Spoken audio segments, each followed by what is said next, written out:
Muy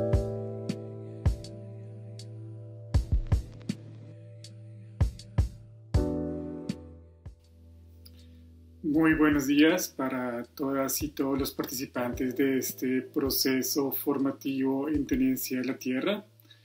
Mi nombre es Sergio Coronado, soy investigador asociado al CINEP, Programa por la Paz, y quiero agradecer tanto a la FAO como a la estrategia ENI Colombia por la invitación a participar como facilitador de este proceso formativo.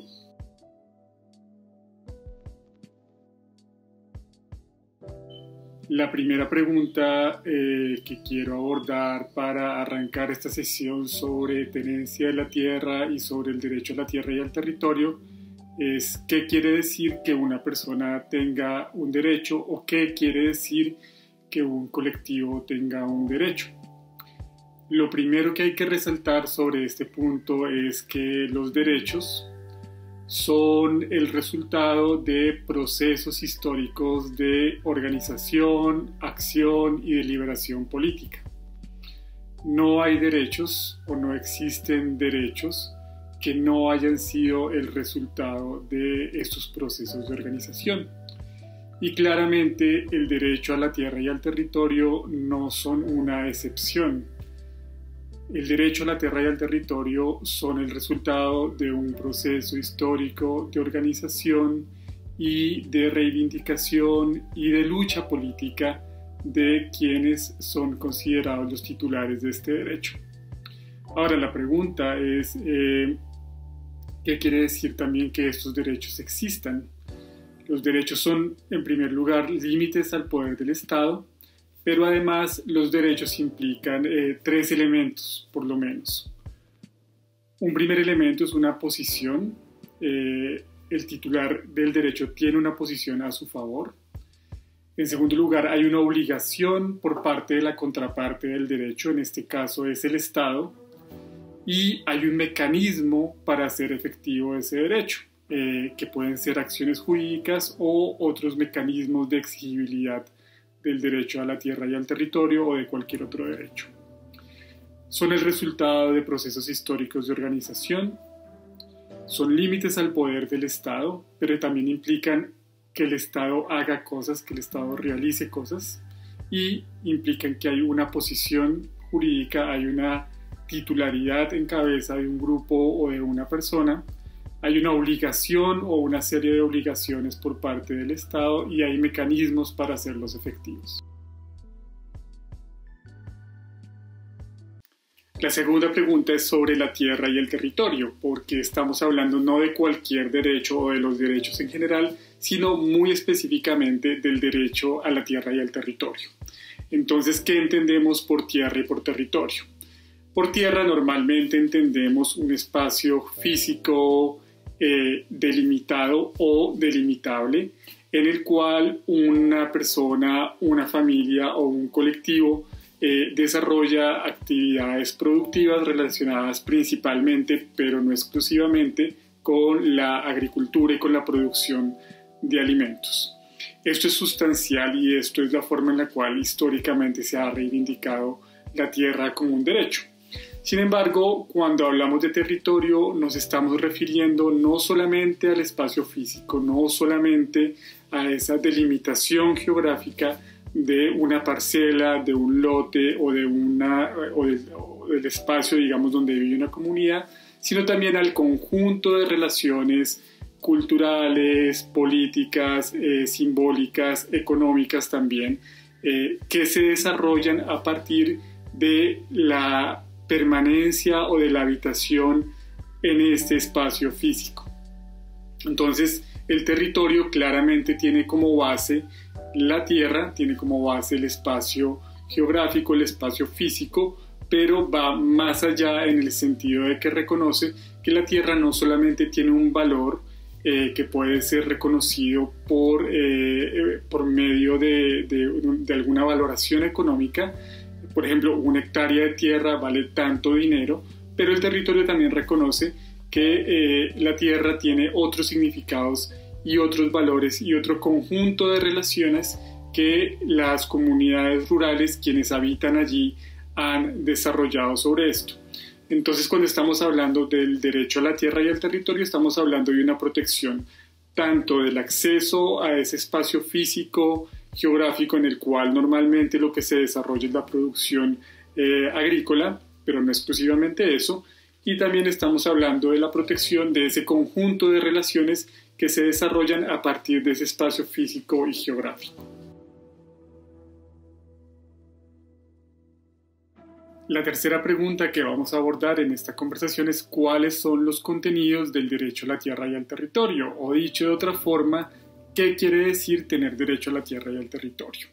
Tenemos por lo menos 3 contenidos que hemos identificado después de mucho tiempo de conversación y de diálogo con las comunidades rurales y de revisión de las leyes y el marco normativo nacional e internacional que regula este derecho. Entonces esto surge tanto de la acción política y del diálogo con las comunidades, con los titulares del derecho, como del marco normativo. Entonces tenemos que el primer contenido son las medidas de acceso y control efectivo sobre la tierra. Esto puede implicar diferentes tipos de medidas por parte del Estado. En primer lugar, y es muy importante para el caso colombiano, la redistribución. La redistribución de la tierra en aquellos casos o en aquellos contextos en los cuales haya una alta concentración de la propiedad de la tierra, como sucede en nuestro país. La segunda medida es la restitución de las tierras y los territorios y de los derechos sobre las tierras y los territorios en aquellos casos y eventos en los cuales los titulares lo hayan perdido por diferentes razones. En el caso colombiano, largamente, principalmente por el conflicto armado, pero también por ocurrencia de desastres naturales o de otro tipo de eventos. Y en tercer lugar, hay medidas de protección, es decir, aquellos casos en los cuales las comunidades rurales han tenido acceso a tierras y territorios y hacen uso efectivo de estos, el Estado tiene que proteger este derecho por medio de diferentes medidas que impidan que otros actores, sujetos, actores sociales o económicos, deterioren o vulneren el derecho de acceso y control efectivo por parte de las comunidades rurales sobre las tierras y los territorios. Acá viene una pregunta sobre la formalización y titulación, y es que esta es una de las principales herramientas que tiene el Estado para proteger los derechos a la tierra y al territorio. Sin embargo, la formalización y la titulación reemplazan las medidas de redistribución o de restitución, sino que deben ser complementarias a los esfuerzos que el Estado hace para garantizar el acceso y control efectivo por parte de las comunidades rurales por medio de medidas de redistribución, restitución y protección. El segundo elemento del derecho a la tierra y al territorio es el apoyo para el uso efectivo, reconociendo que el acceso a la tierra es insuficiente para la garantía del derecho. Necesitamos mucho más que esto. Por un lado, necesitamos que el Estado reconozca y promueva la asociación y las formas de organización de las comunidades rurales, bien sea para la producción agrícola, para la producción de alimentos, pero para la organización política también o para la organización cultural. Y esta asociación, esos derechos de asociación también están relacionados con el derecho que tienen las comunidades de participar efectivamente en el diseño de todos los planes y políticas que tengan que ver con la garantía del derecho a la tierra y al territorio. Y estos son claramente todas las políticas y planes de desarrollo rural, pero no exclusivamente, porque también la garantía del derecho a la tierra y al territorio tiene que ver con medidas de conservación ambiental, con la construcción de infraestructura en las áreas rurales, con medidas relacionadas con el uso y manejo de recursos naturales, por ejemplo, los recursos mineros, los recursos pesqueros, los recursos forestales, y también con medidas orientadas a la integración económica. Es decir, hay una serie de políticas en las cuales los titulares del derecho a la tierra y al territorio tienen la posición y tienen la posibilidad de participar en el ejercicio de su derecho. Y aquí hay una relación especial a los derechos de los grupos étnicos en relación con los derechos de asociación y participación, porque en buena medida lo que se ha protegido con el derecho a la consulta y al consentimiento previo, libre y informado son mecanismos para garantizar la participación efectiva de los titulares de estos derechos en las políticas que puedan afectar la garantía de sus derechos a la tierra y al territorio, entre otros derechos. Finalmente tenemos las medidas efectivas de protección, y es decir, que el Estado no solamente tiene la obligación de reconocer estos contenidos del derecho que hemos mencionado, sino que también debe otorgarle a los titulares del derecho a la tierra y al territorio ciertas herramientas, ciertos instrumentos que le permitan reclamar, bien sea por vías judiciales o por otro tipo de vías, la garantía y la protección de sus derechos a la tierra y al territorio. Entonces tenemos medidas de acceso y control efectivo, tenemos medidas relacionadas con el apoyo o el uso efectivo, también lo hemos denominado medidas que permitan el desarrollo de proyectos de vida en las tierras y en los territorios, y medidas efectivas de protección.